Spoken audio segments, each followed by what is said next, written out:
Salut tout le monde.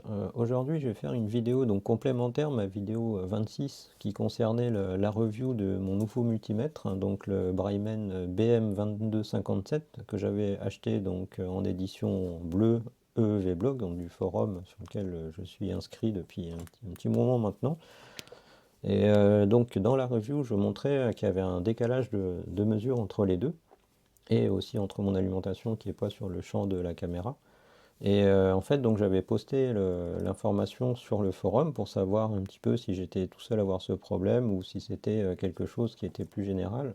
Et en fait, j'ai simplement un petit peu, on pourrait dire, donné un coup de pied dans la fourmilière, comme dirait l'expression. Et ce qui fait que, bah, il y a beaucoup de gens qui se sont mis à vérifier leur multimètre et en fait, on a tous le même problème. Et Dave, du coup, a fait une vidéo pour confirmer ce point-là. Donc à savoir le décalage d'affichage de voltage au niveau d'un calibre, donc range en anglais, un calibre en particulier, qui est le calibre des 60 volts. Alors je vais vous montrer, mais là elle est démontée, donc l'écran il n'est pas complètement remonté, mais je vais vous montrer pourquoi après. Donc là en fait, au niveau du range, on voit que la virgule est là, et en fait du coup, on va savoir que l'affichage là va afficher de 0 à 6 volts. Donc si je change, je passe en manuel et que je passe sur ce range là, ici on va afficher de 0 à 60 volts, ici de 0 à 600 volts, et ici bah, on va dire tout ce qui est au-dessus de 600 volts, parce qu'on n'a plus du tout de virgule, donc là c'est vraiment les grosses tensions. Voilà, donc Brailleman, donc le décalage que j'avais et que en fait tout le monde a constaté aussi, c'est sur le range de 60 volts, donc un qui est quand même assez important, puisque par exemple le 12 volts, quand on a un 12 volts, bien 12 volts sur celui-là ou sur mon alim, lui il affiche plutôt 12,0 quelque chose, je ne me souviens plus des valeurs. Et plus du coup on monte, plus le décalage augmente. En fait, c'est un décalage linéaire et ce qui montre en fait un problème de calibration ou de calibrage du multimètre. Et donc Dave plutôt a demandé à Bryman le pourquoi du comment. Et en fait, Bryman a répondu tout simplement que sur ce modèle-là et sur d'autres, il n'effectuait que le calibrage sur un seul, euh, un seul range, à savoir le range 600 volts, donc celui-là. Voilà, et ils injectent apparemment 500 volts et ils font en sorte que le 500 volts soit à 500.0. Et ensuite, ils se basent en fait sur le pont diviseur interne du multimètre. Alors, faut pas s'inquiéter de l'affichage, hein, parce qu'en fait, il est démonté complètement. Là, je vais vous expliquer après. Et ils se basent en fait sur le pont diviseur interne. Alors, je vais vous montrer un schéma de l'arrière que j'avais déjà dû vous montrer la dernière fois. Voilà, donc le côté en fait avec le sélecteur, donc celui qui est côté écran. Donc on retrouve le processeur que Brymen a caché et qu'ils ont retagué en BTC, Brymen Technology Corporation ou un truc comme ça. Mais bon, c'est un autre, enfin, c'est un vrai processeur, mais personne ne le sait réellement sauf Dave, mais c'est secret défense, on va dire. Et donc là, en fait, on voit le fameux réseau de résistance. Donc merci du coup aux personnes du forum EVblog qui ont donc posté vraiment toutes les infos techniques là-dessus, et notamment les schémas de cette zone-là. Et donc on retrouve en fait la première résistance qui est une toute petite résistance de 1 kg, ensuite 10 kg, 100 kg, 1 méga et 10 mégas. Donc la 1 kg qui est là, bah, c'est la résistance pour les voltages les plus élevés, donc c'est-à-dire au-dessus de 600 volts. La 10 kg qui est là, c'est celle pour les 600 volts, le range de 600 volts. Ensuite 60 volts, 6 volts, et là le 600 millivolts. En fait, c'est la résistance des millivolts, celle-là. Normalement, je l'avais réimprimé. Oui, bon, je ne sais pas si on va mieux voir. Mais voilà, mais j'avais réimprimé un autre document, enfin un zoom avec le texte en plus ici. Voici, on le voit. Donc voilà, qui précise du coup exactement les valeurs. Donc Brymen en fait se base sur celui-là. Donc la 10 kg en fait, c'est celle qui sert de référence pour toutes les autres. Et la tolérance des résistances, alors j'ai aucune idée de quel pourcentage de tolérance elles ont, toutes les résistances, mais il y a forcément les valeurs de résistance qui ne sont pas forcément très très bien choisies, je pense, par rapport au calibrage de celle-ci. Et comme on ne peut pas recalibrer, ça aussi c'est une interrogation que j'ai posée, donc j'ai bien vu Sur le multimètre là qu'on a une mémoire flash, donc j'ai extrait les deux mémoires flash aussi par sécurité, donc en extrayant j'ai bien compris un truc, c'est que celle-là c'est la mémoire flash qui retient en fait les positions des sélecteurs, parce que ce multimètre là, j'avais précisé justement, c'est une particularité de celui-ci. Par exemple, si on démarre ici, qu'on est en home, ensuite qu'on switch en bip, qu'on l'éteint et qu'on revient ici, on va revenir tout de suite en bip en fait, parce qu'il garde en mémoire la dernière sélection des positions à multifonction en fait, hein. Effectivement là il n'y a qu'une position donc il n'y a pas trop de choix. Mais sur celui-ci, celui-ci, celui-ci, et ben en fait il va mémoriser les réglages dans cette mémoire flash là, qui est donc la mémoire flash de gauche. Et celle-ci, effectivement, quand j'ai extrait le contenu, il n'y a vraiment que 2 octets qui changent à l'intérieur à chaque fois. Et celle-ci, donc, qui est effectivement la mémoire flash du calibrage. Donc celle-là, elle est bien remplie. Et en fait, quand j'ai analysé un peu plus, j'ai vu que le jumper ici permet justement le calibrage du multimètre. Mais j'ai pas réussi à trouver la suite des procédures. Il y a un S qui s'affiche à l'écran, mais je ne sais pas la suite. Et en fait, ce jumper-là, il permet de passer cette mémoire flash en écriture, parce que celle-là, elle est protégée en écriture via la patte numéro 7, qui est le Write Protect. Et celle-ci, bah, justement, permet de mettre à 1 la patte Write Protect, ce qui permet justement d'autoriser l'écriture dans la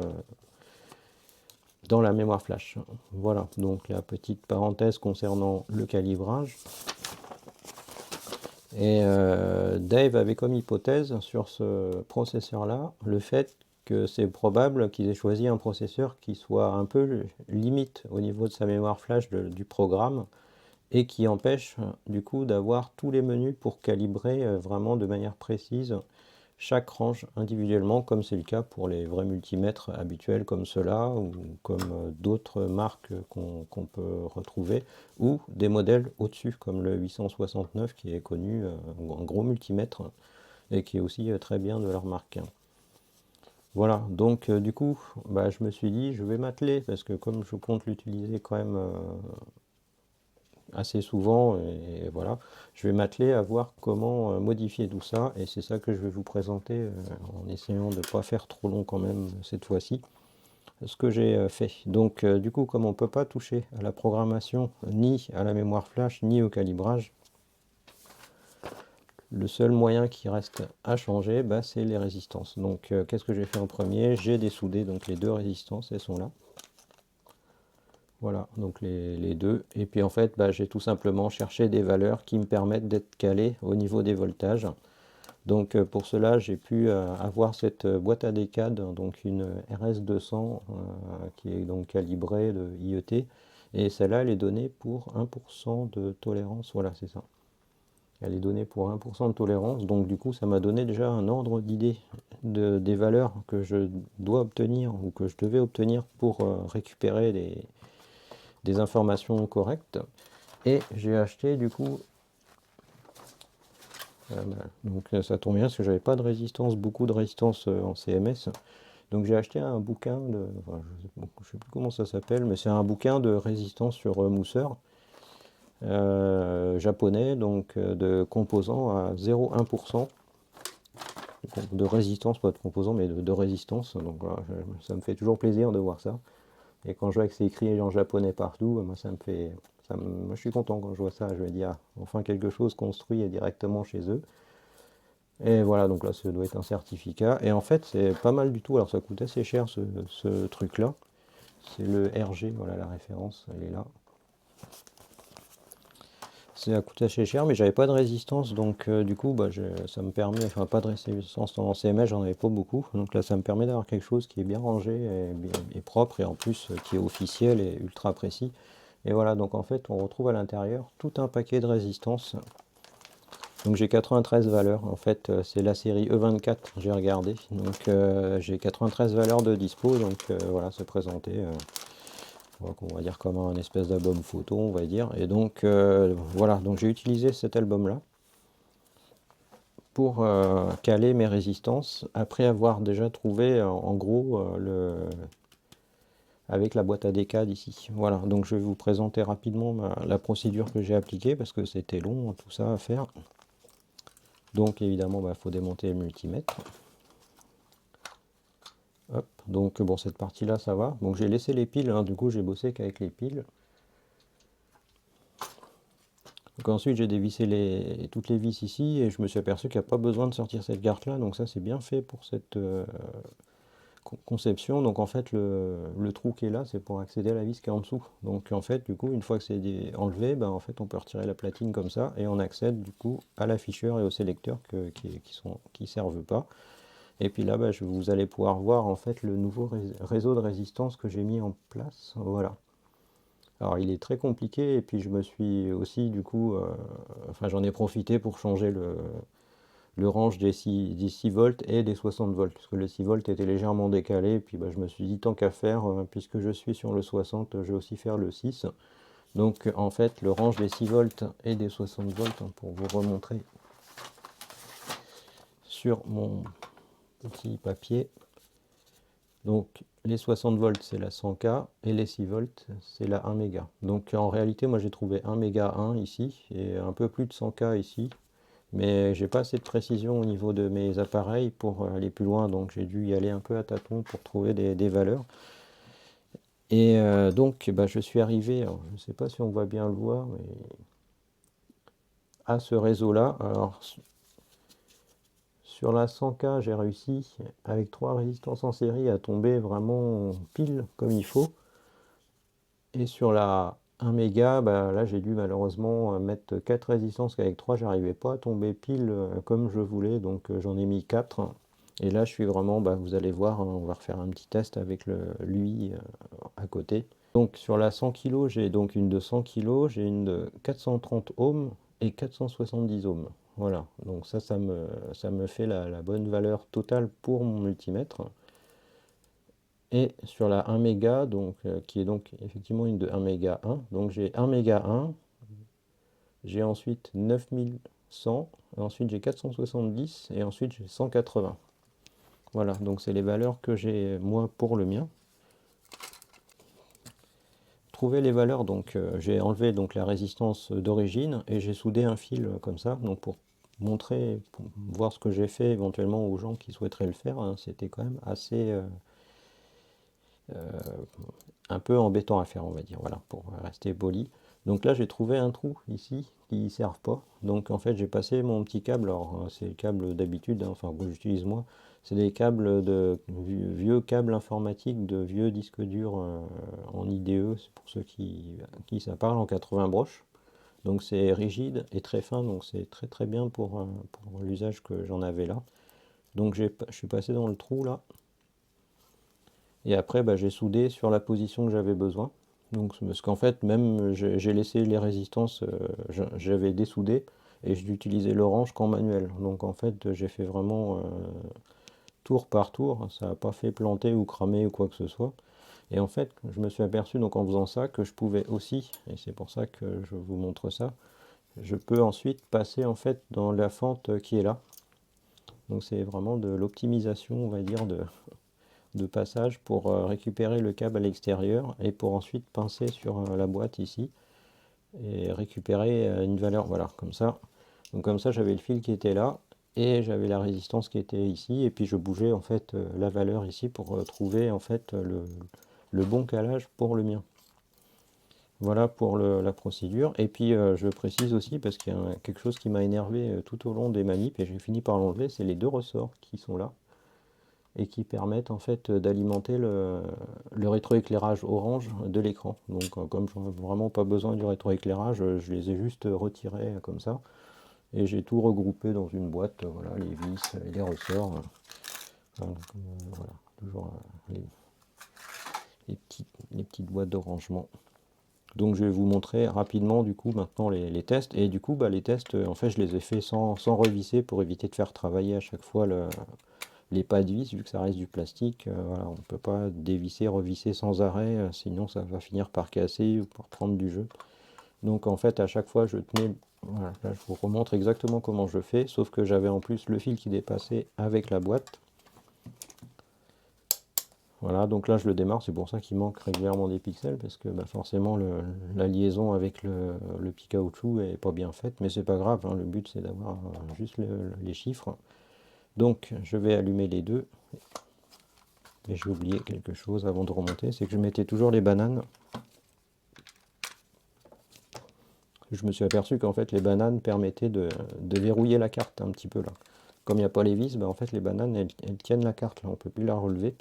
Donc à chaque fois je fais dans cet ordre là, c'est-à-dire je mets la carte, je mets les deux bananes, j'allume le deuxième, donc le deuxième en fait je l'éteignais même plus. Et je le mets en range manuel lui aussi.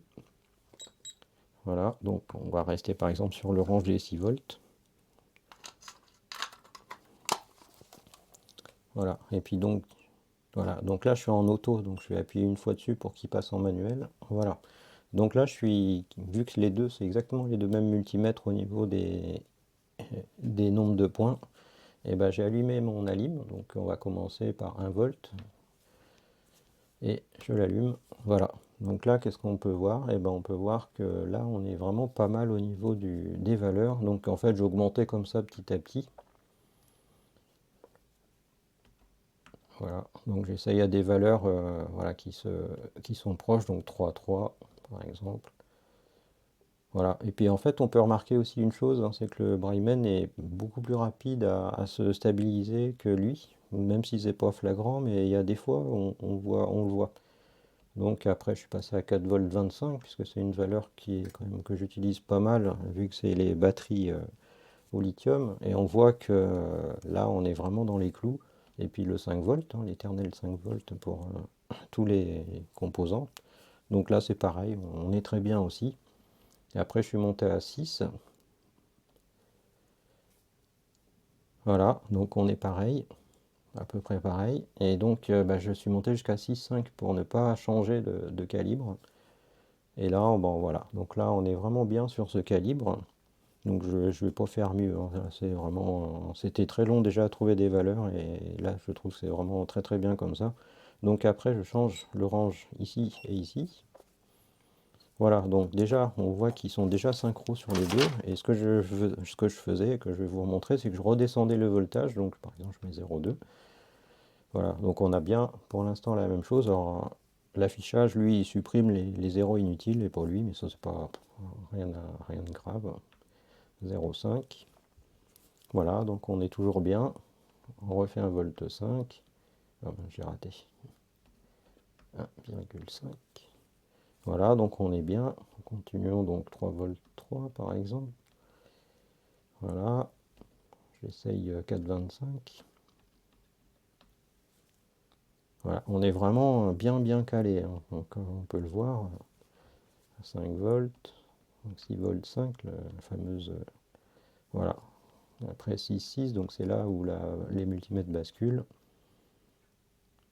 Voilà, et en plus il est vraiment, comme je disais tout à l'heure, il est très rapide à se caler. Donc après, ben, on attaque les voltages plus habituels, donc 9 volts. Voilà, après 12, 14,4 pour faire des batteries de voiture. Après j'ai attaqué direct, ben, on va faire 15, et puis 24. Voilà, 36. Voilà, et on va essayer, ben, le max que j'ai là actuellement c'est 48 je crois. Voilà.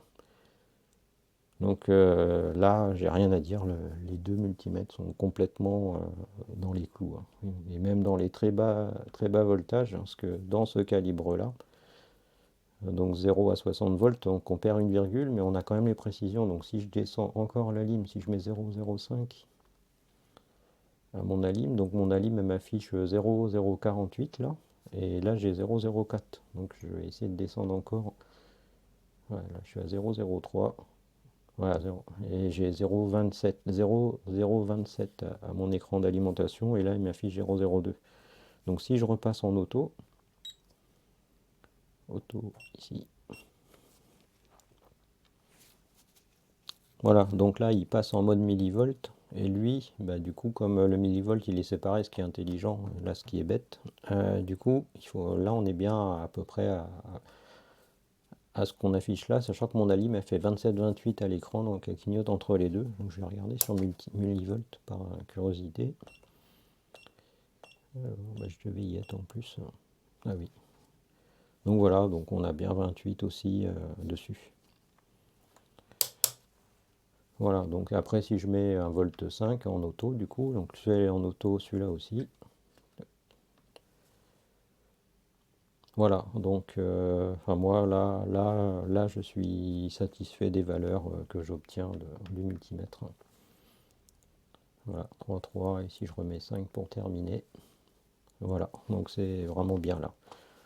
Donc voilà, bon après il faut que je vais laisser un petit peu reposer parce que là les soudures et tout ça datent d'il n'y a pas longtemps, donc je sais pas s'il y a une espèce de rodage ou quoi, vu que c'est des trucs de haute précision. Mais voilà, donc le correctif en tout cas que je peux apporter à ce multimètre là, que bah, j'étais vraiment déçu de voir ça, sachant que bah, ça m'aurait pas dérangé, je dirais, de rajouter 5 euros sur l'ensemble du multimètre et avoir quelque chose de déjà de rectifié d'origine au déballage.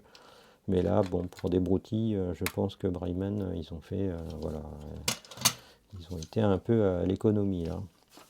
Et je me suis aperçu du coup aussi d'un autre problème, enfin d'un autre problème de mon multimètre, je l'ai démonté, et ben en fait c'est exactement la même configuration. Alors celui-là, ça fait je sais pas combien d'années que je l'ai, et en fait j'ai exactement le même décalage hein, que je montrais, c'est-à-dire que plus on monte dans les voltages, bah, plus ça se décale au niveau du deuxième range, et c'est un 6000 points aussi, donc le range 60 volts, le même problème, et le réseau de résistance est exactement le même que celui-là. Exactement le même. Donc je verrai si j'ai le courage ou pas de le faire sur celui-là, mais celui-là il me fait plus un appoint qu'autre chose, donc c'est pas gênant en soi. Alors petite parenthèse quand même, puisque Braillman et Dave, enfin, Dave a répondu que Braillman donc a indiqué que c'était dans les tolérances de la documentation. Donc effectivement, le décalage en fait d'affichage rentre en fait dans la documentation qu'ils fournissent au niveau des tolérances de plus-moins. Donc voilà pour l'information. Bah, la dernière information que je voulais vous donner. Et ben voilà, donc aujourd'hui, bon, ça sera une vidéo un peu plus courte parce que j'ai pas plus d'informations à vous donner. C'était juste un complément. Donc avec cette vidéo-là, plus la vidéo 26 d'1h40, je pense on va atteindre les 2 heures de vidéo pour un multimètre que voilà et qui est donc maintenant rectifié. Enfin, je vais revérifier un peu plus tard, après l'avoir tout remonté, voir si tout est bien propre. Mais en tout cas, comme vous avez vu, tout est bien synchronisé entre ces deux-là, plus mon alimentation qu'on ne voit pas. Voilà, et sinon ma petite souris, ça fait maintenant un peu plus de 2 semaines, elle marche nickel au niveau des clics, donc je ne l'ai pas encore remonté, je l'ai juste reclipsé, et elle marche nickel, donc je vais pouvoir remonter ça aussi. Voilà, et bien merci bien à tous ceux qui suivent mes vidéos et qui ont aussi le courage de regarder mes vidéos de 2 heures de long. Et voilà, et ben merci bien, bonne soirée à tous, salut.